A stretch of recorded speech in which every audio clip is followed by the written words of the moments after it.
Welcome to 49ers Breakdown 2022 NFL Draft Edition. We're going to break down the Niners draft. I'll do another live and break down the free agents. This won't be extensive, but I did want to get into, watching some of the highlights and looking at these players and giving my breakdown of what I feel like the Niners accomplished in this draft. I feel like overall, the Niners did a really good job in this draft. I'll give you my grade at the end, but I just want to kind of open up by saying the fact that they were able to stay where they did, they were patient, they stayed where they did, is a good sign. I think it shows a depth and knowledge from the front office to understand this draft was mid to late heavy. In fact, there's some guys that came in free agency. The Niners got a guy like Donovan West or Jason Poe. These guys are talented players. Somebody like Verone McKinley, or CJ Verdell. There's players that I saw that I liked that I thought should have been drafted, right? That fell into undrafted free agent that I don't think they do in other drafts. And the reason is because COVID gave a lot of people an extra year. So what you see is more depth in this draft this year. It was almost a perfect year for the 49ers to trade their first round pick. You trade that first round pick in the Lance deal, but you don't really miss out on much because it's such a heavy draft deep in the middle where players were falling to the Niners. And so we're going to jump into these picks. If you would like, subscribe, share, tell people about 49ers Breakdown. This is a platform in which I'd like to get people jump on with me. I'd like to get people to jump on and let's talk ball. Again, I'm a former head high school football coach for two different high schools. I've coached a lot of football and played a little bit of college football, played football my whole life, love the Niners, lifelong Niner fan. So I want to get in and break it down, whether it's just talking chat about whatever it is, or if you want to get depth, in deep on the X's and O's, that's what we're going to be doing a lot on 49ers Breakdown. But the channel hasn't been around for long, so I'm trying to get it out there a little bit. I really like all the 49ers that do content. There's a lot of good content creators for 49ers. Football, it's not like we need more, but, it's just a passion of mine. So I want to be able to dig into it. But let's jump in. Let's see what we got here. Let's jump in. And I do want to give a shout out to Niner by Nature 88. He is an absolute beast in all the chats. Just really like his energy, and he's somebody that's helping me launch this channel, and he's on point right here. Sir Lance, King of the NFC. Come on, somebody. That's right. So if you would hit that like button, if you want, you can jump in. If you're in here live. If you're looking at this, maybe click that stream, jump in, let's talk about it. Because I think everybody's opinions should be valid when we're talking about sports, right? Especially a draft, because it is a crapshoot, right? We can give a grade right now, but we never really know. There's injuries. There's lots of different things that play into what does a draft class look like, or what kind of grade are you going to put on this draft class. So with that said, I want to jump in to the first pick that the Niners made in round 2, pick 61, Drake Jackson, ladies and gentlemen. Drake Jackson. I think this was a great pick. I think this was a fantastic pick. And you can track down my I was actually getting a lot of pushback from other Niner fans. I remember putting a comment in saying, Edge at 61, please. And people are like, what are you talking about? We got a ton of depth. We got Bosa. What's interesting is that nobody thought this time last year that we'd be having a Debo crisis like we're having right now, right? Nobody thought we would be having a Debo crisis, right? And nobody thinks we're going to be having a Nick Bosa crisis next year either. But the reality is that Nick Bosa knows exactly how much money he's worth. And the Niners pay well, but they're not, you've never seen them really break the bank. They kind of broke the bank with Trent Williams in a way, but they did it kind of, So I think that while Nick Bosa is a guy that we anticipate being a 49er, it makes sense to draft elite defensive ends. There really is no more important position in today's NFL because everybody's throwing the rock all over the yard and they're putting flags on all the players, right? The physicality of the league is not what it used to be. So to be able to get pressure on the quarterback is paramount. And Drake Jackson is a very underrated talent. He's definitely a kid that could have gone in the first round. He was moved around at USC. So because they had different defensive coordinators, some people liked him with his hand in the ground. Some people wanted him in a two-point stance. Some people wanted him at a true edge. Some people wanted him at outside linebacker. And you might think of that as maybe lowering his stock, but for me, that makes him more versatile. That makes him a more versatile player. He learned to tackle in open space. He learned to open his hips, drop into pass coverage, do things that he wouldn't have done if he just had his hands stuck in the ground playing pure edge. Now, for the Niners, he's going to be primarily somebody that plays pure edge. I think you can see him cover the guard in pass situations, nickel situations, exotic front situations, third and long rush situations. They move him around. You might even see him drop into coverage in these type of exotic zone dog, zone cat blitz type concepts. So with that said, I think that you got to feel good about what the Niners did because they understand the value of these defensive ends. Drake Jackson to me is very similar to Kayvon Thibodeaux. Kayvon Thibodeaux is probably more polished than Drake Jackson, but you're looking at two guys that are freak athletes. Okay, these guys are freak athletes. They were very highly recruited, and Drake makes a lot of plays that show up on tape. Regarding him, okay, so the 61st pick, and they call him a defensive lineman from Southern Cal, 28 games, so 26 starts, right? So he started as a freshman. He was more around the 270 range as a freshman, rushing the edge. I see him around that 260, 270 range, but I mean, kid's only 20, 21 years old. I mean, he's young, and he's going to be able to put on a lot of muscle, and he's extremely athletic. You probably see him do the backflip, right? So with that, he's recorded 103 tackles, 25 for loss, 12 and a half sacks. In 26 starts, that's nearly a sack every other game. 4 deflections, I really like. 2 interceptions now. Come on. 1 fumble recovery, 1 forced fumble. Quarterfinals for the La Impact Trophy, All Pac-12 second team, All Pac-12 second team, Pro Football Focus, All Pac-12 second team.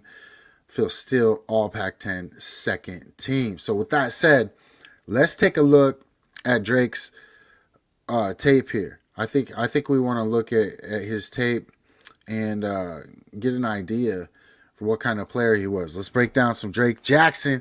Somebody hit that like button. Somebody share. I want to see if there's anybody in here. I'm getting messages right now. Come on now, people. You got to know I'm busy.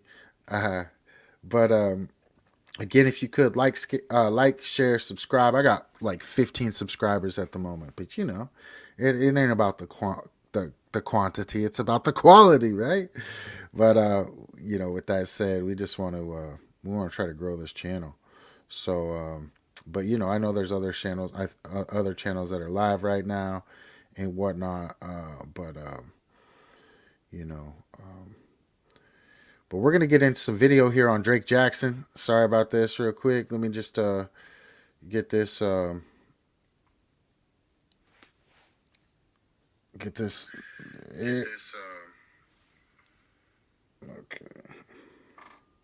Make sure everything's working. All right. So let's take a look at Drake's film. Okay. First of all, 6'3", 260, right? Perfect size for an edge guy. Okay, now I'm gonna I'll mute it, but I want you guys to look at the bend that we see from Drake. Okay, he's a guy that's really athletic for his size. He played on both sides. Now here he's in a 2-point stance. That's Dwight Freeney-esque. Okay, that is nice. That is really nice. Okay. They're in a second and goal situation. They say 6'4", 250. So we're looking around 6'3", 6'4", 250 to 270. Extremely athletic, bends well. Watch him come off the edge. Watch his first step burst, setting up the tackle, okay? Now, this is an exotic front you will see the Niners use often. So this is it's not like it's something we would never see. But as you can see, he bursts out of his stance, uses his hands really well. Okay, so he's coming with left hand club to Freeney spin right there, but breaks his feet down. Great bend at the hips. Great bend at the hips. The type of guy, you know, I mean, a type of guy that can bend like that at his size is just rare. That is so rare to see. So again, we see him circled. Okay, coming out of his stance, his first two steps, he's setting him up to the outside edge, gets him on the back hit, club, Dwight Freeney spin. Come on, somebody, right? And then breaks his feet down, bends, and gets the sack. Really athletic play. Gotta like what we see right there from Drake. Club, spin, bend, and inform tackle. Really, really good job. So again, we see him in 2-point stance, so he can rush off the edge. You know, I see the Niners using Drake a lot like they used Arden Key. Okay, so I see the Niners using Drake a lot like they used Arden Key this last year. Obviously, in pass rush situations, as well as I think he can do a really good job against the run because of his size, but he's not going to be expected to be an every down guy or, you know, play as much as like somebody like Bosa would in his rookie year. Also, with the depth the Niners have, they can spot play him. So I see him filling that Arden Key role, if that makes sense to you. Again, great first step, sets up, uses his hands well, diagnoses the screen, falls back and makes the play, spins out of it, breaks a tackle, right? I mean, come on now. Good job using his hands. He gets extension, so the lineman can't really, you know, because if the lineman gets your shoulder pads, gets your chest, you're done, right? So he does a good job getting his extension, reading the play. He can feel what's going on. Oh, you're too soft. You're back too far on your feet. I see this setting up. I can sense these guys pulling out. So he does a really good job falling right back into that zone to get the screen. Again, he's just really athletic on his feet. Extends, falls back. Now watch this little spin he makes out of that. See what I'm saying? He's really athletic. A little cut there, really athletic. Now here's a good example of what he can do bursting. Good first steps, but what's cool about it is he also does a good job setting up offensive linemen. So it's not like he doesn't have true pass rush skills. He does. Are they refined to where they need to be? No. But he has true pass rush skills. And I think that's important. I think that's really important for people to see and to understand. I mean, this is a case where a lineman is very understanding that I can't give up a sack here, or it could be what? A safety, right? So, but Drake does a really good job. He sets people up, he centers them up, and then he has a great inside move, but also the ability to bend and get to the outside. So a simple little chop, gets the separation he needs, and then bends, gets by, does a great job chopping and getting the ball out. So not only does he get the sack, but he gets the ball out. Really high IQ football player, y'all. I mean, this is an athletic dude coming out of the 2-point stance again. Okay, falling into coverage, recognizes the screen, and picks it off. Let's go. I mean, this is a stand-up defensive end or a guy that can put his hand in the ground. He's fallen into coverage on a zone dog to this side. They have a dual screen concept, a wide receiver screen over here with a running back screen over here. And he sniffs it out, but he doesn't just wait. He beats the block. Not only beats the block, picks it off. Really athletic, good ball skills. I mean, hard to beat, right? Hard to beat. And of course, we get a perfect commercial right in the middle of it. You got to love it. All right. So, nice inside rush, top of the screen. He just, I mean, when you're that athletic, it's really tough. So this is a really nice job because, of course, he can see how he sets him up with that first step. Now he just rips hard, great athleticism, doesn't overrun the tackle. Okay. Now here they're using him a little on more of like, it's a wide 9 technique here, right? So it's almost like he's in a 5 technique, but he does have an outside rusher. So you could see where the Niners could line him over guard and play games with him. He can line up inside, outside. He can put his hand on the ground. He can keep his hand off the ground, right? But watch this. This is impressive. Just dumps this guy right into the quarterback's lap. Okay, so for him to be able to have a bull rush on a guard, okay, I mean, that's impressive. So you're fast enough, you're athletic enough to work outside moves, inside moves, but you're also strong enough, athletic enough to bull rush a guard. I think that bodes well for the Niners. So again, inside rip, see how he commits to it, but breaks down. Look at that bend at the hips. Breaks down and tackles an athletic quarterback. You guys, this is next level stuff. To get this guy in the second round is key. He ain't selling nothing here. He's outside leverage, center up, rip. And I'm going to beat you because I'm more athletic, I'm faster, I'm athletic. And see that bend and that plant at the end? Really impressive stuff. For a guy that size to be able to break down, bend right there. See how he squares up? He squares up and bends. Bends really well. That's an athletic quarterback, you guys, that's not able to get away. Against Notre Dame, okay, he's got his hand in the ground, all right? Burst, rip, bend, sack, okay? You doing a good job using his hands, all right? So a lot of times, guys like him don't know how to use his hands, but you can see he's clubbing the wrist right there, right? So he's clubbing the wrist right there. He knows how to use his hands effectively. So he bursts out, he's clubbing that wrist, he's getting rid of that hand, he continues to find extension, ripping through all the way to the quarterback against good competition. Really like Drake Jackson. Love what I see out of this kid. Good burst off the ball that can get better. It's only going to get better with Kris Kocurek because Kris Kocurek wants to set a new line of scrimmage at the heels of the offensive line. But I mean, again, I love the fact that he can bend, he can break down and make these tackles. A lot of defensive ends will get the pressure, but they fail at making the play because they don't have the bend and athleticism. He has great bend and athleticism and to finish plays, a lot like Kayvon Thibodeaux. So I'm very impressed with his athleticism. See how good he used his hands right there? Just you're not going to put a tight end on Drake Jackson. So this is really good to see. Great job using his hands, just really too quick, and does a great job finishing the play. Quarterback tries to step up, they can't because of his bend is so good. Again, here he does. I mean. The quarterback, this is a read. This is a front side read. So the quarterback's supposed to read him.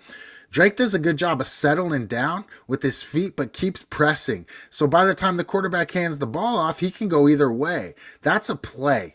That's a play and a half because he showed the quarterback that, hey, I'm going to make, now watch this. See, so he's coming down. See how he's coming down, but he's gaining ground. This is a read option play where if the defensive end comes down, I hand it off and this guy's going to get outside the defensive end. It's a front side zone read. Okay? But what's interesting about this read play is that Drake steps down to cover his gap, but gets upfield. So as he's stepping down, he's gaining ground, and that enables it. So, like, what does the quarterback do here? Well, the quarterback thinks, I have to hand this off. I'm going to get my lunch ate if I keep this, right?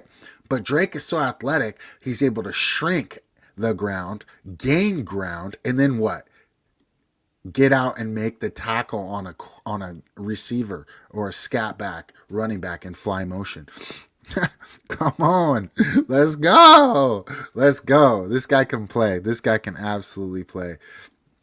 You see here, he's dropping into coverage again, diagnoses the screen, makes the play in the backfield. Really nice play. I have a hard time getting off his film. Like, for Niner by nature, we were watching, he was kind of wondering who my draft crush was, and it was Tyquan Thornton. I watched Tyquan Thornton film. I couldn't believe it. The guy was just popping off the film to me. Well, everybody had him going in like the 5th, the 6th, or 7th round. I'm just like, man, I'd take this guy in the 3rd. Like, I think I even said that on the video. He goes in the 2nd round. And that's the type of film he had. He was just popping off the film.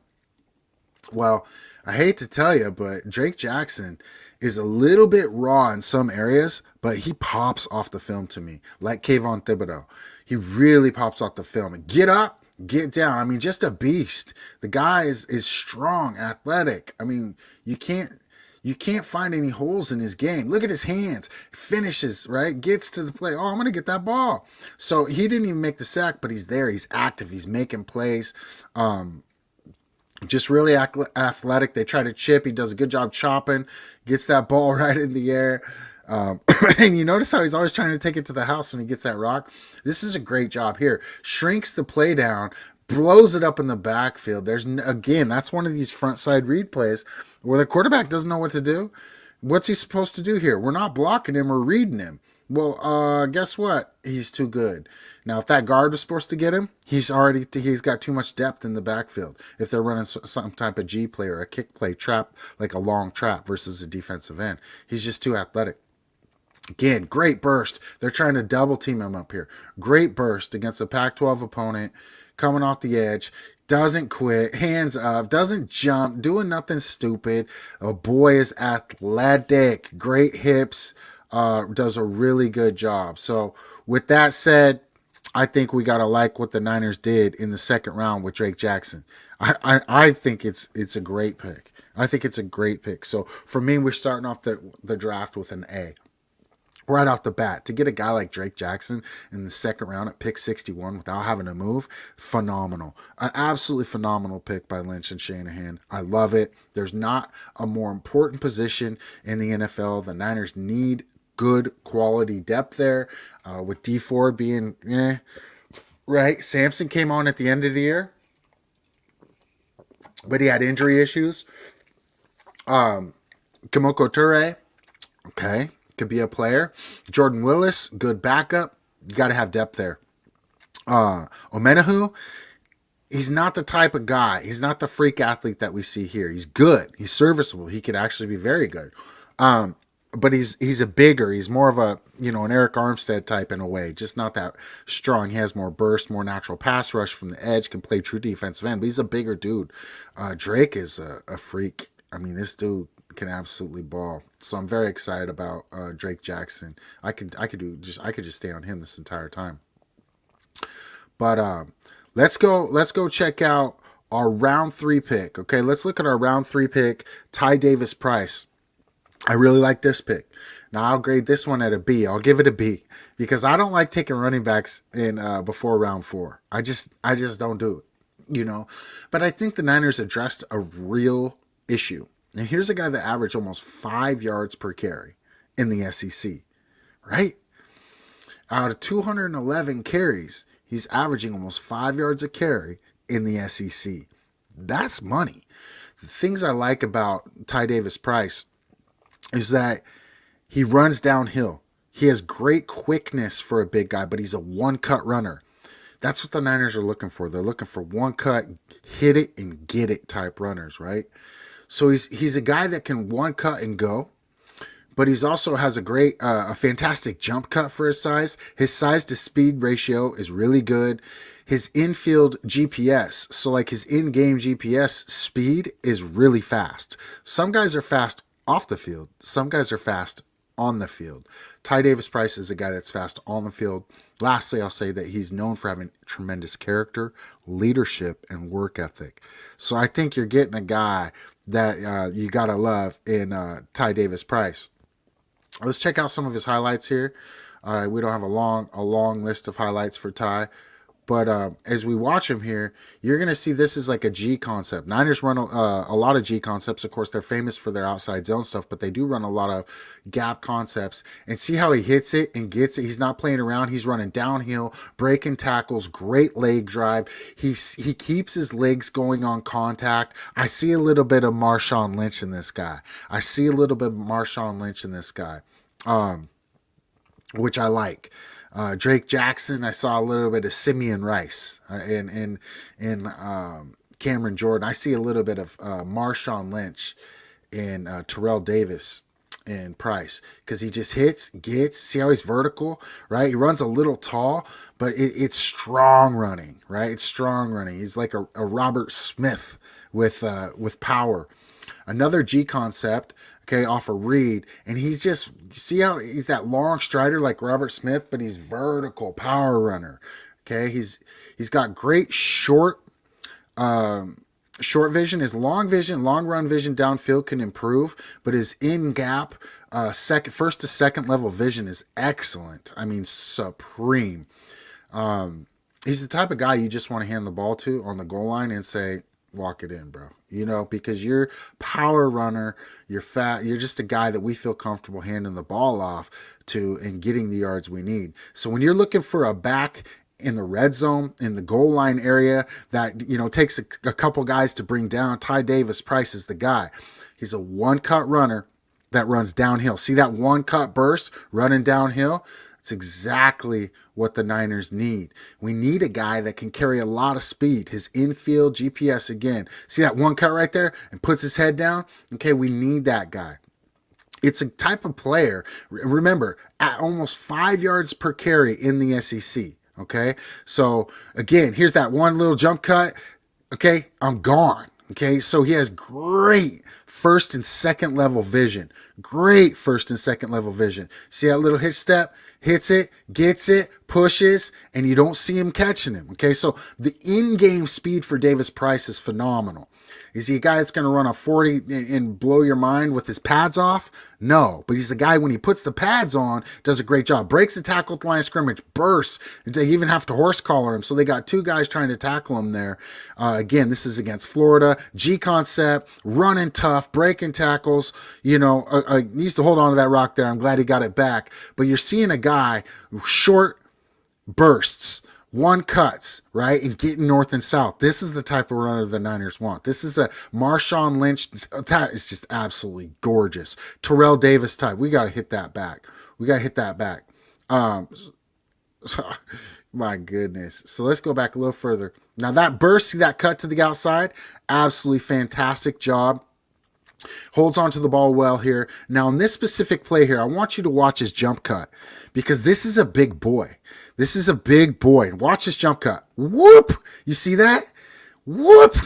And gets vertical. Breaking tackles, right? So you got to love a guy, and again, in the goal line situations, we want to hand the ball to this guy and let him go north and south. I love the fact he can break tackles, runs vertical. This is against Alabama, okay? So, I mean, even against a team like Alabama, he's hard to bring down. Average 5 yards a carry in the SEC, y'all. Come on now. Great vision. Great first and second level vision. Did you just see what I saw right there? My goodness. Great wiggle. So he does a lot of moving without making a lot of moves. These are critical components to being a great runner, right? So he can read the zone. He understands. And what I love about it is you see a lot of north-south, put my shoulders down, run you over, right? Texas A&M. Was that O'Neal? And just does a really good job. So from my perspective, Ty Davis Price is a very strong pick in the 3rd round. I give that pick a B. I'm going to give it a B. So 1st round pick, Drake Jackson, I give it an A. Love the Drake Jackson pick. Absolutely phenomenal athlete.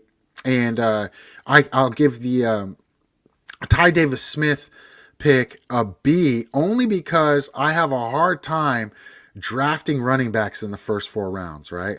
Even as we know, the Niners have had so much success in the past drafting running backs late in the draft. But when you see a guy that has the in-game GPS, the speed in-game is a Ty Davis, you see that, it's hard to turn down a guy like Ty Davis Price because he's big. And then remember, he's known for having exceptional character, being an exceptional leader, and also a very hard worker. So you combine all those things and you think, it's really hard to turn down. Of course, LSU produces a lot of good running backs. I think that it's a very solid pick, knowing that the Niners need depth, but also need a guy that can run between the tackles with speed, with power. Does it make sense? It's starting to make sense, right? So I think it's a very strong pick. I only give it a B because I think his high-end speed is not what we like to see with a guy like Raheem Mostert. But, you know, I think he's absolutely a great complement to what we see with Elijah Mitchell. So I could give it an A, but I'm gonna just be a little bit conservative here and give it a B for Ty Davis Price here in the 2nd round. 3rd round. That was pick 93. In the 3rd round, as you can see. So 2nd round pick, Drake Jackson, he gets an A. Phenomenal athlete, great use of his hands, bends really well. I mean, just a freak of nature doing backflips, really good in-game play, a lot of good film on the kid, young, and can be polished. His first step can be improved. Kasurik is going to do that. His hands can be improved. Daryl Tapp's going to help him with that, but he's got spin moves. He's got inside moves, outside moves, drops into coverage, freak athlete. Bosa's going to help him. I love that pick. Always important to draft edge every couple years with a top pick because it's a premium position. You have to put pressure on the quarterback in the NFL. Round 3, pick 93, Ty Davis Price, a B for the reasons I just mentioned. The next pick we see is round 3, pick 105, Danny Gray. Now, my draft crush was Tyquan Thornton. Where did he go? Second round. Well, you couldn't even do some mock drafts and draft him before the 7th round because they were messed up, or I don't even know what it was. But I fell in love with Tyquan Thornton watching film. And I thought, wow, I'd draft this guy in the 3rd round. Ends up, he gets drafted in the 2nd round. His tape just popped off the film, kind of like Drake Jackson to me. Like, if I had to draft one Drake from USC, it would have been Drake Jackson, not Drake London. I would not have drafted Drake London in the 1st round. People could say what they want, Mike Evans, this, Mike, whatever they think. I would have drafted Drake Jackson before I drafted Drake London. And that's because of the premium of the position and the height, speed, skill, etc. So I just think Drake Jackson is a phenomenal pick. Danny Gray is very intriguing. He was my 2nd guy after Tyquan Thornton. So I really liked him. He was a draft crush, but he wasn't my number 1. He was my number 2. We got to love the speed of the guy running, 10, 200 meters in high school and doing a great job on some vertical routes, obviously outrunning people. That's a given with a guy with that type of speed, right? What's interesting, I like to do player comparisons. When I see Danny Gray play, you want to know who I see? This is going to be a weird comparison, but for Niner fans, they'll know what I mean. I see Doug Baldwin with Tyler Lockett speed. Right? I see Doug Baldwin in his fierceness, his tenacity, but I see Tyler Lockett play ability, big play ability. Sorry to give a Seahawk analogy or comparison here, but I think you can see that would be a great player if the Niners had that type of player that could take the top off. He comes from a run and shoot system, but what you'll see here is he's going to run a shallow cross after running a vertical, catches the ball with his hands, burst. I mean, it's like nobody can even come close to his speed. He almost makes himself look slow. Tyquan Thornton did some of that. Okay. I like the size. He's not short. It's not like he's short, 6-foot kid. Okay. Catching the ball over the middle of the field, burst, you guys. That is a tremendous burst between 3 players at the 3rd level of the defense, right? You got safeties and corners there. That's a phenomenal play. I like him coming back for the ball here, going to the ground to get it, right? These are traits you want to see in a receiver. So we've seen vertical, we've seen crossing route, we've seen hitch route. Now we're seeing a straight fade. That's an NFL touchdown. That's an NFL touchdown. He keeps both feet down on this play. You gotta like what you see from Danny Gray. You see the review here. Catch, both feet down. Was it? Close. That one might not have been down. But doing a good job trying to get both feet down. Of course, he didn't have to in college. Catching the ball with his hands. Here, now what do we see? Screen. So we're seeing a post route where he just takes the top off. We're seeing a shallow cross that he turns into a 40-yard touchdown, right? We're seeing a comeback where he goes to the ground to get it. We're seeing a fade on the outside, one-on-one, where he makes the play in the end of the end zone. And now we're seeing a screenplay. So we're seeing every route that the Niners like to run. We're seeing all the route tree here, and he does a great job of bursting to the outside. Come on, somebody. I mean, just get to the outside. You got to love that burst that we see. So we're seeing a route tree right here, right? We're seeing a route tree. Now here's a slant that he takes the distance, okay? So we've seen just about everything you can imagine in the route tree, okay? Have we seen a speed out yet? No. Have we seen a dig yet? No. But we're seeing a lot of what we're going to see from what the Niners expect him to do in the route tree. Here's a double move that he turns to the corner. An absolutely great move here. So you can watch him at the top of the screen. He's going to run a little out. It's basically a post corner, but because of the leverage of the safety, he turns it into a post out. You'll see it here. He's coming in, out. Great job catching that ball. And notice how he's not trying to go out of bounds initially. He actually took a lick because he's trying to get north and south. So I like that. I like that a lot about Danny Gray. I watch his film. The more I watch it, it grows on me. Again, going to the ground to make a play, right? Going to the ground to make it and secure the catch.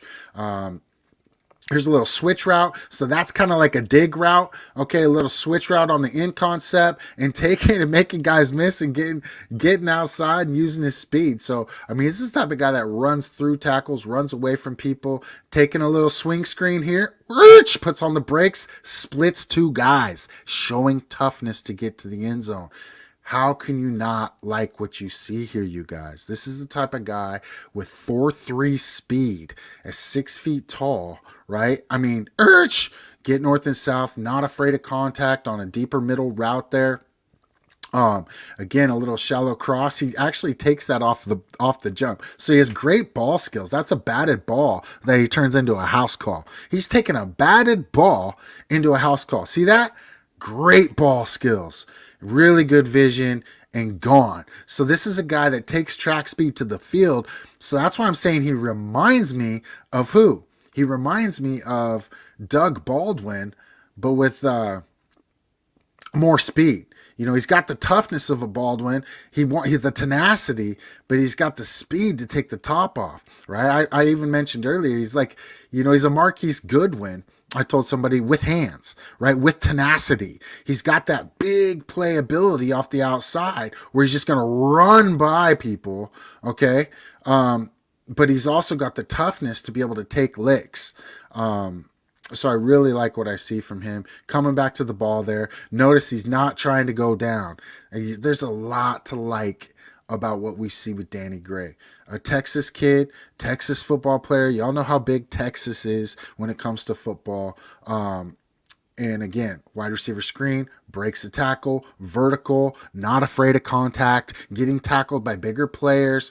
Little RPO here, little dig route. Been looking for that one. They're ripping off his shirt there. They're ripping off his shirt. Again, a guy that is not afraid of contact. Look at that. 4 yards of separation, comes back to the ball and makes a play in the air. Takes the ball away from the defender. Really nice play. You could see in these last two plays, these balls are actually underthrown, and he's going up and at the high pointing these balls, right? Fighting for these balls. You gotta like what you see from Danny Gray. I really, really think the Niners did a tremendous job with this pick. He fills a void that the Niners have lacked, that speed guy. Now, Ayuk is similar in some aspects, but they couldn't use Ayuk in those aspects because of Jimmy's deficiencies, right? So what we get in Danny Gray is just a really good. Like I said, he reminds me of Baldwin with Lockett speed, right? He's got that toughness, that fierceness with that Lockett speed, but he's bigger than he looks. He's bigger than his speed says.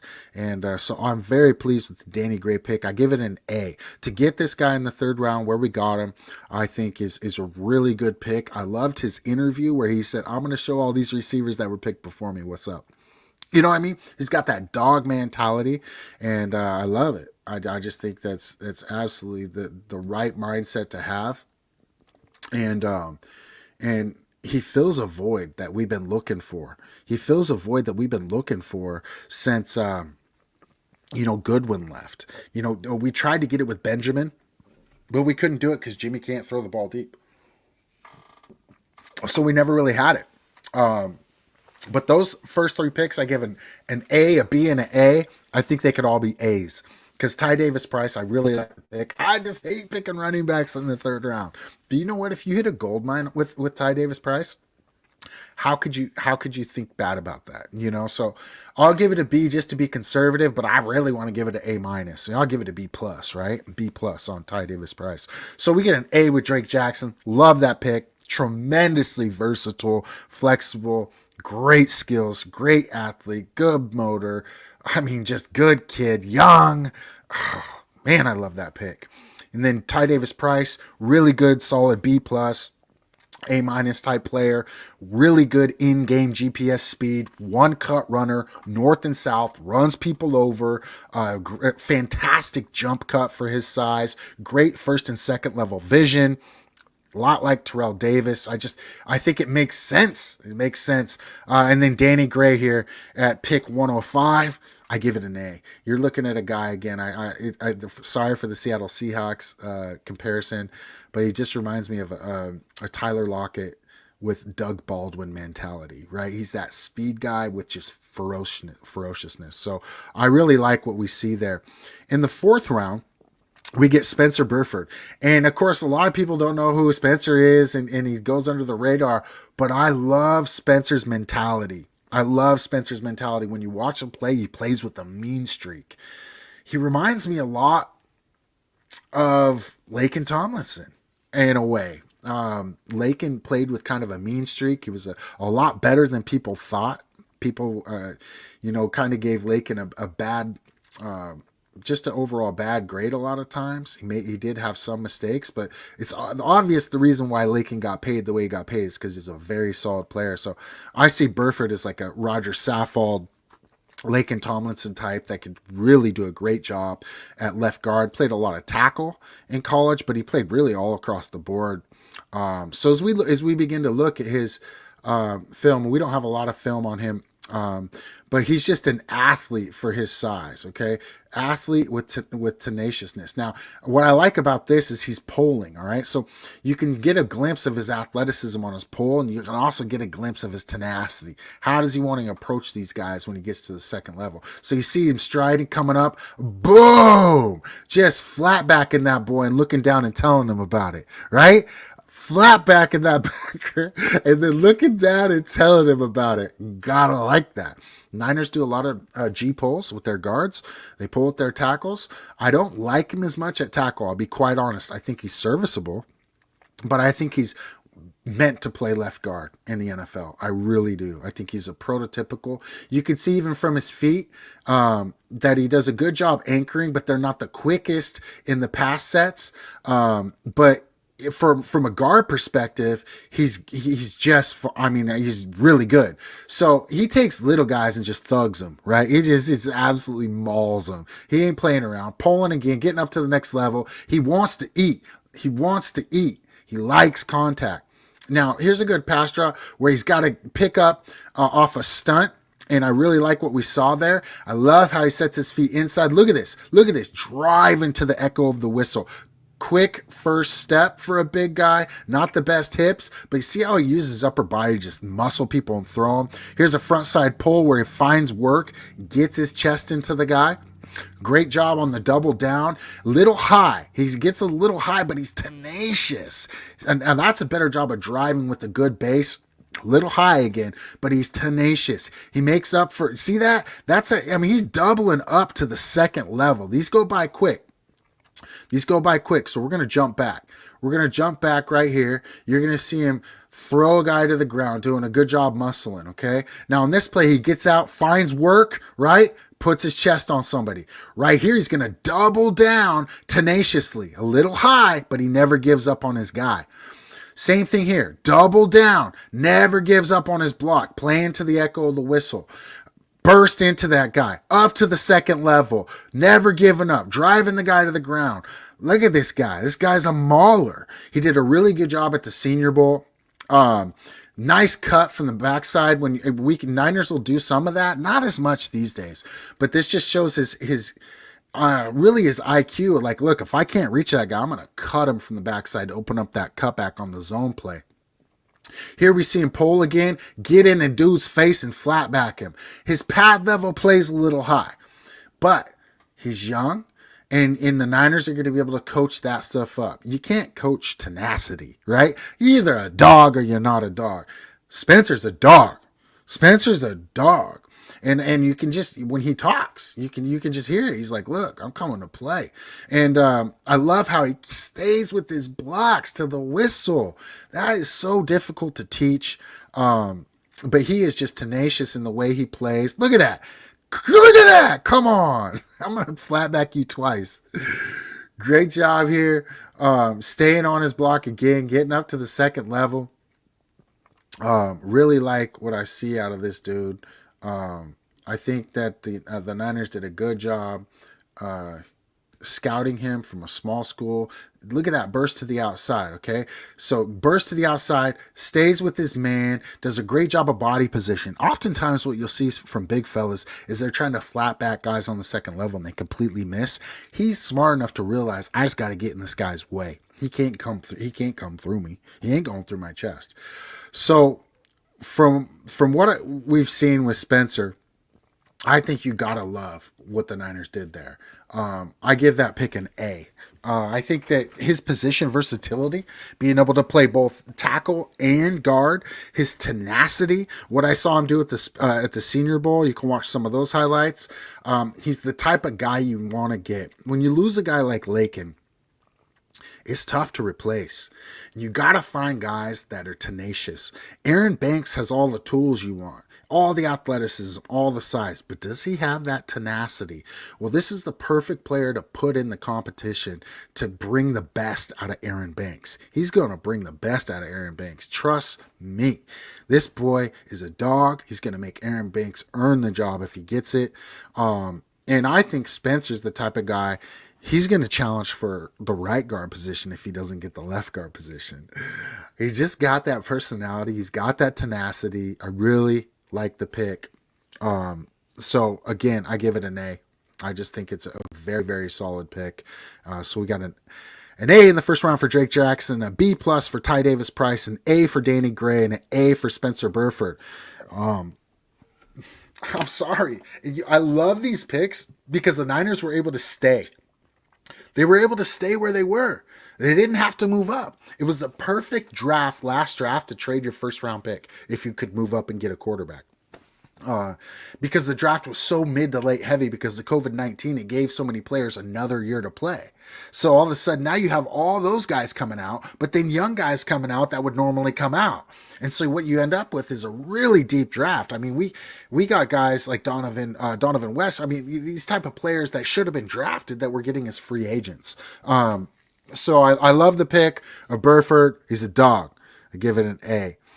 Now this one's intriguing.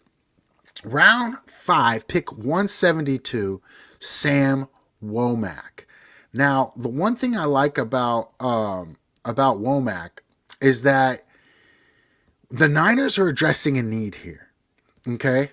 So why did they draft Womack? Well, we need competition at the nickel spot. Now, Sam played both inside and outside. What's interesting is he doesn't have like the best highlight video on YouTube. Here you just see him coming up and making a tackle. Right here, coming up and making a tackle on the outside. It's not like these are blowing you away, right? These aren't the most amazing plays. What I love about this right here is he's very sticky, right? When you play the nickel in the NFL, you got to be able to be sticky. You have to be able to be quick. You got to be able to be strong. You have to be a dog, and you have to be able to play man. You're basically a man corner 90% of the time. We have to be able to man. You have to be able to man the slot. So as a nickel corner, he has to be great in man. He does a really good job in man coverage, as you can see right there. Now, he gets a flag on this play, but even the announcer says in this game, I don't think it was a penalty. So he does a great job being sticky and playing man coverage. That's the key. He also did a nice job in his career at blitzing. Now, that wouldn't even have been an interception because he stepped out of bounds. But he did a great job in his career at blitzing. This is a very disciplined play for him to be over the top of that on a trick play. He's the type of guy that did very well in his 40 testing, his speed. He's very aggressive. He's very aggressive player, aggressive-minded. He's the type of guy that wants to eat your lunch. He just wants to make the play. He's not going to soften up for nobody. So you'll see him here. He comes up, makes a great play, break it down. He doesn't leave his feet, right? So he's able to make that play. Again, this is a play on a comeback. Doesn't look very impressive, but what's really impressive about this is that he's in man coverage on this comeback. So from the jump off of this, you can see he has great body position. And does a good job. Excuse me here. Okay, we'll be able to see it here. So you can see he's in man coverage right down here at the bottom of the screen. And does see how he flips his hips so quick, right? He's climbing to that top shoulder because he doesn't want to give up the deep ball, but he's still able to come back and be real sticky and hold this guy to a very short gain. So we don't like him so much. Look at that. Okay, that's a nice play. That's a sticky man coverage play on a back shoulder fade, getting that ball out. Okay, this is the type of play where, I mean, he's running, he's carrying his speed to the top shoulder, does a great job getting a hand in there to break up that play. Again, this is that trick play where he stays on top and makes a nice interception. So, not the best video with Sam. Obviously we wish we had more film, but what jumps off the screen is his ability to man cover. Now, what grade do I give this? I give this a C. I'm going to give this pick a C. The reason is because he played against subpar competition and doesn't really have a lot of plays that pop off the screen. From a general manager perspective from John Lynch, I understand why he did this. You lose a shark, you're losing K'Waun Williams, and you're looking for somebody to come in and replace. I think with the Niners, with what they did at corner on the outside, I think Ambry Thomas would be a sensational nickel if he can blitz and tackle, because he's very sticky in man coverage. So if you got Chardavius Moore at the left corner, you got Emmanuel Mosley at the right corner, and you got Ambry Thomas at nickel, I'm hype on that. But what you're doing by bringing in a guy like Womack is you're saying, I know this guy's really fast. He's tough. He's a dog. His mentality is a dog. He's really good in man coverage. He's sticky in man coverage. So he brings a lot of competition to camp. I think they reached for it here, though. I think they reached a little bit here. Just being honest, I don't like to say that about my Niners, but I gotta keep it 100. I think they could have done a better job and probably got him later. But I think they make up for this pick, and we'll get to that. So this is the one pick I think they reached on at 172. Again, I give them an A for Drake Jackson, a B plus for Ty Davis Price, an A for Danny Gray, an A for Spencer Burford, and then a C here for Sam Womack. Sam, prove me wrong. Win the nickel job and ball out. Ball out. I think you can. I really do believe you can. I just think the Niners reached for you here. I think we could have got you later, probably with the next pick, or even even after that. However, when you like a guy, you like his characteristics. He interviews well. He's a dog. You just go get him. So I like the camp competition. I hope he proves me. I think he has the ability to be. Honestly, I think he could start as a rookie at nickel. I really believe that. I'm not predicting that, but I do believe he could, because he has tenacity. And sometimes these corners come in, very talented, but they just don't have that dog. But Womack's got the dog in him that I think he could start at nickel for us. So he's going to bring that camp competition in the same way Spencer Burford would, with that tenacious attitude, right? That dog mentality. So I really like that about Womack. And even though I give the pick a C, that's basically because we're reaching. I'll give you a C plus because I like you, Sam.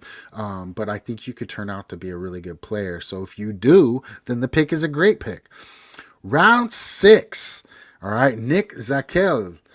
You want to throw that J in there? I want to throw that J in there, but I guess it's silent. I guess it's silent. So Nick Zakelj. Now, some people are like, who is this guy? They reached on him.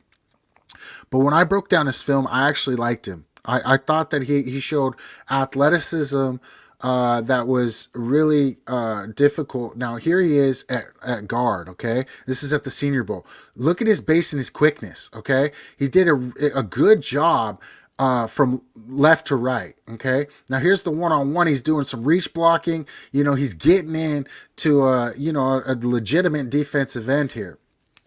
Again, they're trying to bull him, doing a good job. See his quickness on his feet. So, I mean, I like what I see. A lot like a Brunskill or a School type guy. But I think his athleticism is better. I'm just being honest. Some people are like, oh, he's not that athletic. I like what I see with his quickness. This is not a guy that's going to run 40 yards down the field. Watch his initial quickness, his lateral ability to move here. So on this play here, we're going to see a little zone run. And look how quick he gets to that double and up to the second level. That is nice, y'all. I'm telling you, that is really nice. Um, for what we're seeing. This is a 6 round pick. So again, great path. His first open step with front side foot, great path, hands on, up to the next level, right? I mean, let's go. I think this is another guy that brings great competition into camp. He can play tackle and guard. I see him best at guard, but I'll be real with you. I think he could be a fine right tackle because of his quickness and his anchor ability, his base. He does a good job left to right. That quickness left to right, he can get stronger, but this is what happens when you go to the NFL. I don't anticipate him earning a starting spot his rookie year, but I think this is the type of guy that can make the team. Very least, he'll be on the practice squad, and I really like what I see. I just didn't expect to really. And here's the other thing: his pad level run to pass stays about the same. So he's not giving away high pad, low pad on pass run. He does a good job of staying centered and based up and just bursting. Now, this is a play where he completely reaches this guy. Right? He's in the backside tackle here, and he completely reaches a guy in the gap. So this guy's playing a 3-tech here, and he completely reaches him from the tackle position. So we've seen him at guard and tackle. This is a tremendous play. Now, I'm not saying this guy is all world, but this is the Senior Bowl. So he got invited there for a reason. And his path, again, is wonderful. Does a great job bursting, gets his right hand to the shoulder, trying to use his left to post on the outside shoulder, and bends, right? Bends and completely hooks the man, logs him. Absolutely great block. Beautiful, beautiful block here for a zone play going the opposite way. For him to reach a 3-tech and completely reach it is really nice. Really, really nice. So we see him here playing guard. So now he's back down at guard. Okay, and watch him anchor. This is against an Ohio State defensive lineman. Anchor, doing a great job staying with him, right? So I think, he shows the ability to anchor in his pass pro where a lot of guys have problems. Now, here he is again at left guard, okay, and he's left one-on-one. Okay, and he stays in front of the guy, keeping a decent pad level. So I was pleased with what I saw from Zach. I think that's a solid pick for the Niners in the 6th round where they got him. I give the pick a B. I think he really popped on film a lot more than I thought he would. Just some of those that we saw right there. For him to reach a 3-tech from the tackle position and completely log the guy, I mean, that's good stuff. That's really good, clean film. I don't know much about his tenacity and other stuff. He seems like a good guy from what I saw in the interviews. But he's the type of guy who reminds me of a Daniel Brunskill.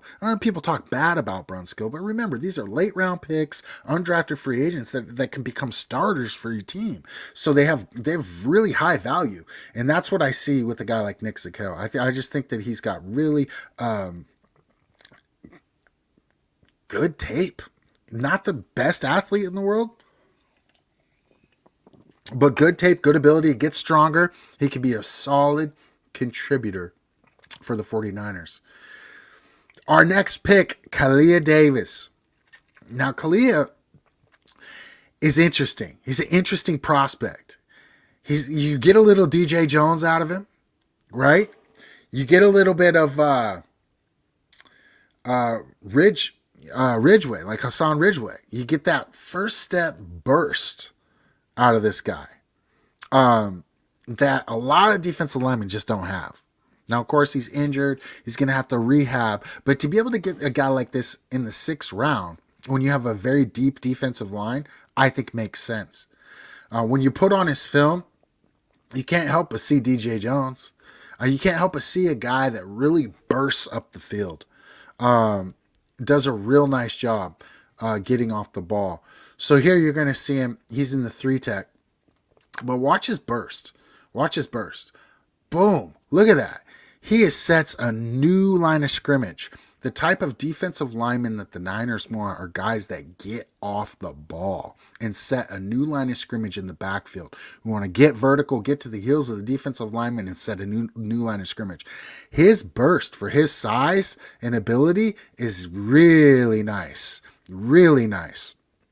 Um, and he's another guy that's just a dog, right? So you can see him here. He's splitting that, right? Coming off, getting held.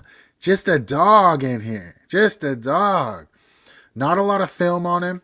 But again, look at him. He's setting a new line of scrimmage. What this enables backers to do is fill. Backers can fill. When you get pushed, when you got that burst, that first step, that get off, right? The get off is so important in the NFL. So important. You got guys that can get off the doggone rock. They're just really strong. Now, that was 5 that got off the ball. But you saw that. Now you see him here again. Look, here he is again, coming from that through take, setting a new line of scrimmage in the backfield. Boom, making a play. Big boy that can move and get off the ball. His get off is really nice. I think he can use his hands better. I think he can play with the lower pad level. I think he has some improvement to do. He's very raw. But athletic wise, this is the type of guy that you want. This is the type of guy you want because he has an extremely high ceiling. You see him here. They're trying to reach him. So you guys remember Zakelj, how he reached that guy and completely logged him. Well, this is the type of guy that just thugs you when you try to reach him. You know what I mean? It's like not happening. So let me take you back to it. I want to take you back to it. I don't even know if I put it on for you guys to see now that I'm looking at the screen, huh? Somebody, come on, somebody. So let's look at this boy again because he can absolutely play. Maybe I didn't show you guys. I don't think I put it on the film. All right. Let's one time this. Boom. Sets a new. So here he is in the backfield. You see how quickly he gets in the backfield? That's like DJ. That's like DJ, right? That's somebody that we know can play. And I mean, he just has that burst to get off the ball. Number 22 is a defensive lineman. You know he thinks he's athletic. Once again, getting off the ball, setting a new line of scrimmage. Kalia Davis is a freak athlete for the guy his size. Here they try to double team. He comes off and makes the tackle against a double team. Really nice job. Again, setting that new line of scrimmage, making the tackle in the backfield. You gotta love what you see from the big boy. He's got a lot of juice, a lot like DJ Jones, right? Just a big boy with that great first step. DJ just won himself a huge contract, and a lot of it's because of that first step that he has. This guy runs laterally really well as well. Davis is just a really good athlete for his size. Right here, he crosses the face of this guard trying to reach block him and makes the tackle. So, a little quick film study on him, but you gotta like what you see, right? You gotta like what you see out of him. I think he does a real nice job of get off. I mean, that's a real important attribute for a defensive lineman in the NFL. His get off, and then he's tenacious. He has that just that will, that want to grind and be great. Coming off an injury, it's going to take him some time. I don't expect him to contribute this year. They're probably going to give him like a red shirt. But nonetheless, they'll have him on the injured reserve, and I think he's a guy that can come back next year and be a guy that maybe takes like Mo Hurst's spot, somebody's spot, and just as a dog. You give a guy like that an NFL locker room, and knowing that he's got to prove himself next year, and he'll be 100% healthy. Let's go. But he's the type of guy that Chris Kasurek can take to the next level. He fits that profile of first step, get off the ball, get to the, create a new line of scrimmage, get to the heels of the offensive lineman, then react. And I love that about his game. So at round 6, pick 220, injured, I'll give it a B, but I want to give it an A. Because you just don't find athletes like this at defensive line that late in the draft. So I really like that pick. It's a really solid pick. Tariq Castro-Fields, all the way at 221. Are you kidding me? Pick 6. Round 6, rather, pick 221, we get a guy like Tariq Castro-Fields, who's a 4'4" guy at 6'1", very athletic, ball hawk, great ball skills. Let's take a look at his film. Let's break him down a little bit. Make sure I get it up on the screen for you guys this time, huh? And what I love about number 5, this is actually really, this is so good to show. So what we see here is a cover 2 show. Okay. And on this side of the field, he's playing cover 2. If you go back to the NFC Championship game, you'll see this exact route concept. Okay. The only difference is it was more towards the middle of the field, so there was more room out here. And they're running a corner flat concept. And Ambry Thomas, instead of sitting back here, jumps the flat. And what it does is it creates a big window for an easy touchdown. Tariq understands cover two concepts to where he's going to sag. He's going to sag in this zone until that quarterback flips his shoulder to the flat. Then he's going to rally to that flat. He's going to sag and protect underneath, knowing that the safety's got over the top. I'm going to sag underneath, and then I'm going to rally to the flat. Ambry got burnt on this in the NFC Championship game. I like Ambry, but that should never happen in cover two in the NFL. I mean, it was just a bad play. But you watch it, see how he sags, makes the pick. That's tremendous zone recognition. I just love that. I love that. And this is against Maryland. This is a solid team, right? Or Division I opponent. So he does a great job sagging in his cover two zone drop and makes the play. Maybe should have kneeled on that. Nonetheless, he's sagging, making the play because he knows the safety has over the top. He's got to be able to help underneath there. That's great zone recognition. What does that tell us? That tells us that the kid has a high football IQ. Okay. Once again, you see him in a cover two. He's right here. He rips underneath that block. So he's using his hands, comes up, outside leverage, does a great job with his head placement, and makes the tackle. Wrap and roll. I really like what I'm seeing. Comes up, wrap. I mean, just a good job making the play. I like what I see. Right here, great ball hand and recognition again. He's on his own man, but he's got his eyes back, understanding. Okay, he's playing in the zone there. It looks like it's like a quarters coverage concept, and he comes up with a tip ball. Okay, that ball's tipped. Comes up with it. Nice play. Really nice play on a force pass. Now right here, boop! See, bat that ball out. He batted that ball out right there. Did a real nice job getting a hand on the ball. So when he's out of position, he still, bats at the running back to trip him up and knock that ball out. See that? Just pops that ball right out there.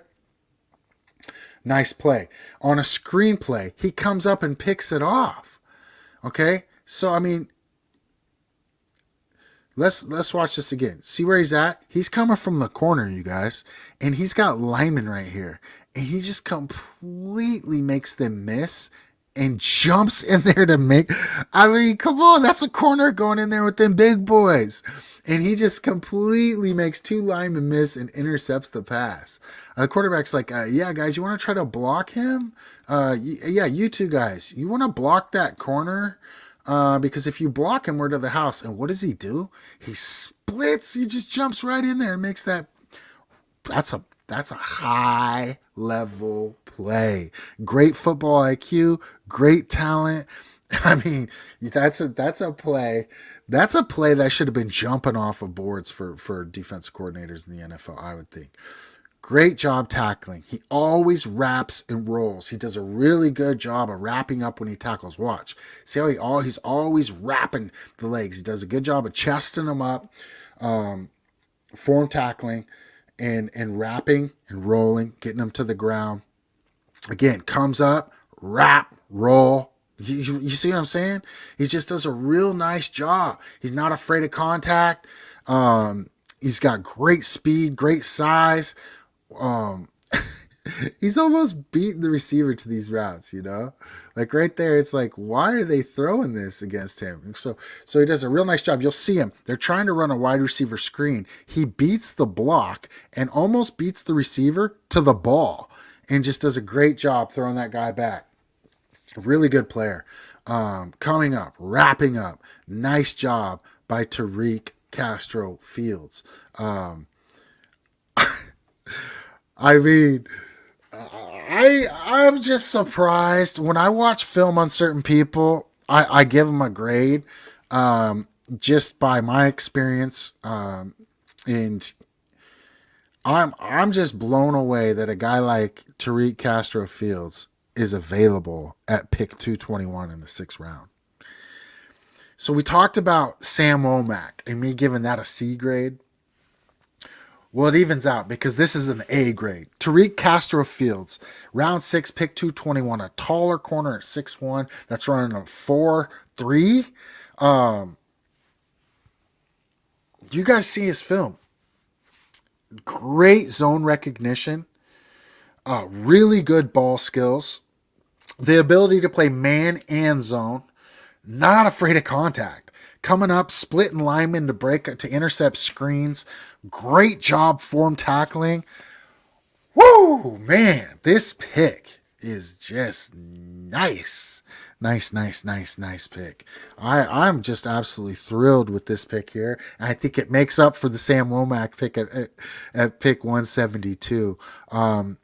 It may sound cliche, but it reminds me of a young Richard Sherman.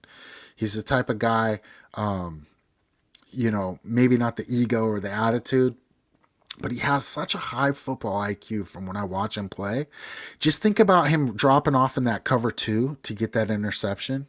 Think about him intercepting screenplays. His ability to leverage and use his hands, getting off blocks, hitting and shedding blocks. His form time, he's just a very well disciplined, fundamental defensive back. I think he's got a high ceiling. High ceiling. The type of guy that's going to be competing. He's going to be making people worried about their roster spots. Like Diamador Lenore, he's going to be worried about this kid. I see him backing up Mosley at right corner or backing up Chadarius Ward at left corner.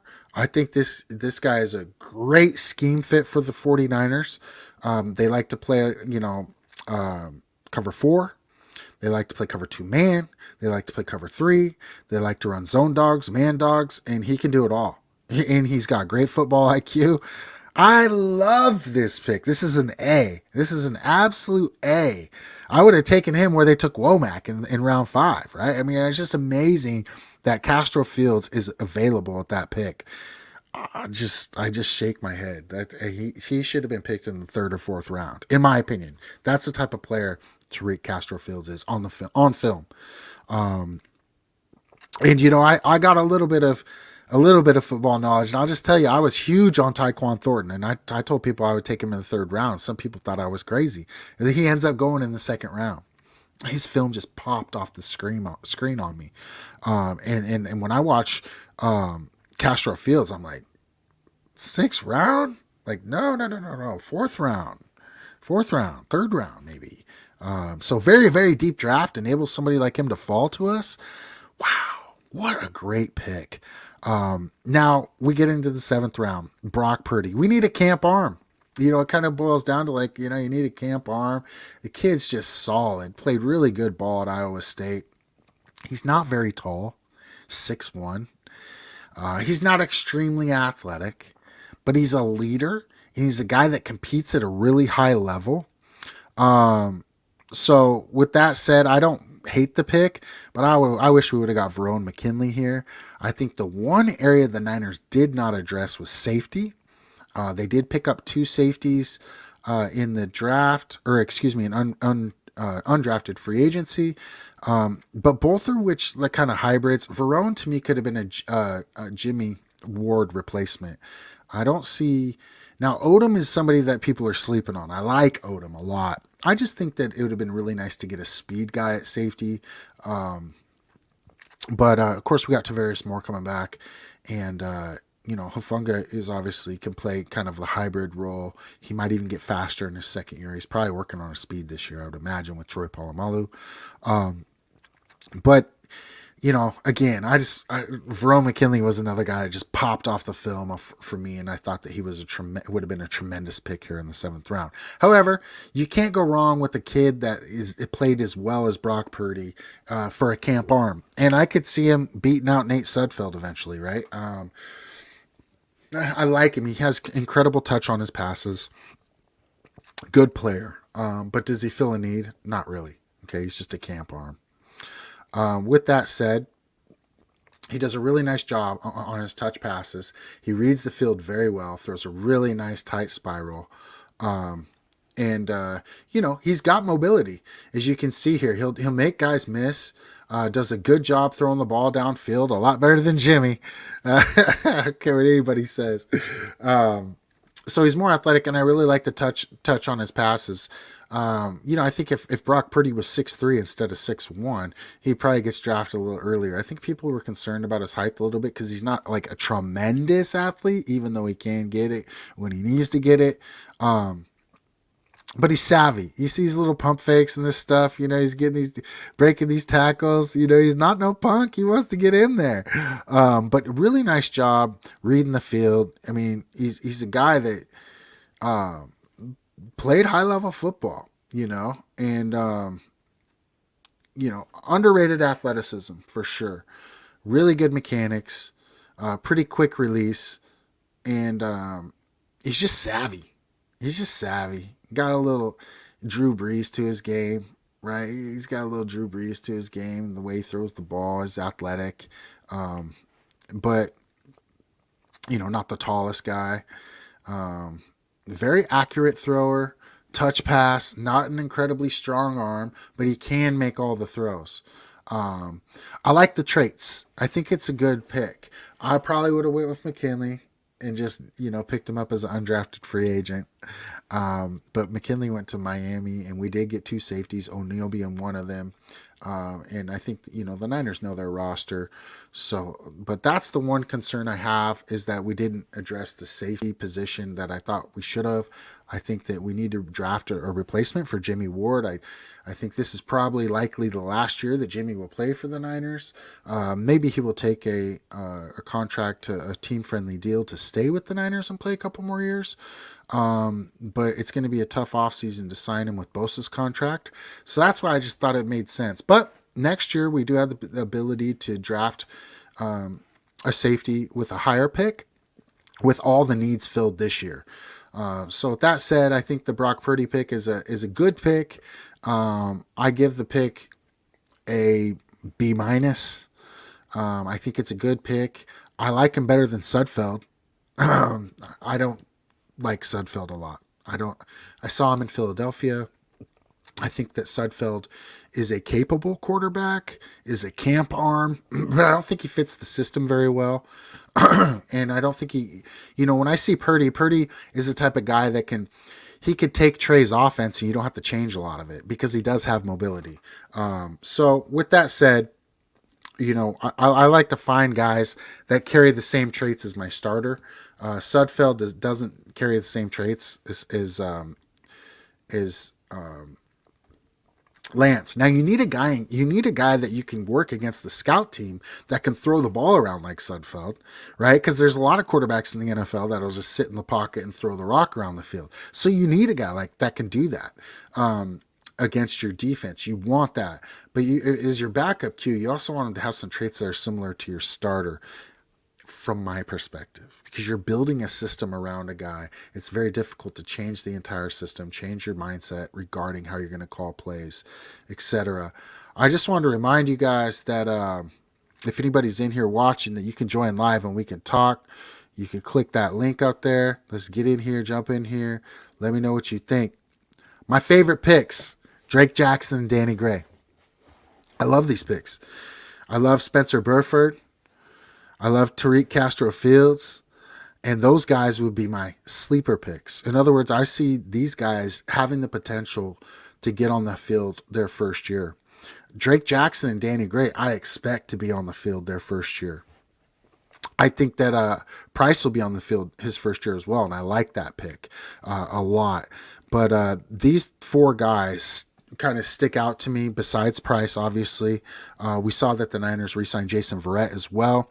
So the cornerback position is important for, if a guy like, Verrett can stay healthy. He's a great player. But Castro-Fields, man, to get that guy as late as we got, and Spencer Burford is a dog. That boy he wants to eat, but he's young. And oftentimes rookie linemen take a little longer. You got to have a guy that's a dog to play as a rookie on the offensive line in the NFL. Let's not get it twisted. You got some absolute beasts coming across the ball at you. So overall, I give the Niners a B+. The Sam Womack pick was a kind of a head scratcher for me.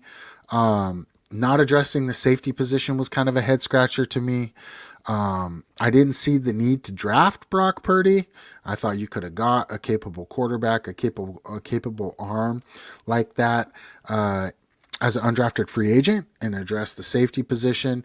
But at pick 61, Drake Jackson's an absolute freak. At pick 93, Ty Davis Price, really good scheme runner, high ceiling, like the guy a lot. Danny Gray, exactly what the Niners needed. A speed guy that can take the top off, that has a tenacious attitude. Spencer Burford at 134. You got to like this pick because we needed a dog inside the trenches. We needed somebody that's going to bring the best out of Aaron Banks. If not, beat him out. Sam Womack fills a need at the nickel. He's a tenacious player himself. This is kind of the theme of this draft. The Niners drafted some dogs. Like, Drake Jackson, you wouldn't say he's like that, has that dog mentality, but he's just such a freak and such a competitor. You might as well call him a dog. Drake Jackson is just a sensational athlete. But Ty Davis Price is going to run you over. Danny Gray is going to tell you about it. He makes all the catches. And he already said, I'm going to let all the receivers that got drafted ahead of me, I'm going to let them know. Spencer Burford, dog. He just wants to punk you, right? And we see the same thing with Sam Womack and his attitude, his disposition. He calls himself a dog, right? Nick Zakelj, I like the pick. Much better athlete than I think people are giving credit to. Really good short area quickness for a lineman. His schemes translate. He's able to reach people. He runs that outside zone real well. Good job getting more depth at the offensive line position. He can play tackle guard. Like the pick. Solid pick. Kalia Davis is a future pick, but rarely can you find somebody as athletic with that quick twitch, first step get off like Kalia. So this is a really good solid pick in a late round. Obviously he has the injury to deal with, but we have a lot of depth at the D-line. So this kind of makes sense in a way. Tariq Castro-Fields is the steal of the Niners draft. To get him where they got him, I see him as a future starter. I really do. He's got all the makeup, all the skills, the football IQ, the character, and to be drafted where he's drafted, he can be too happy about that.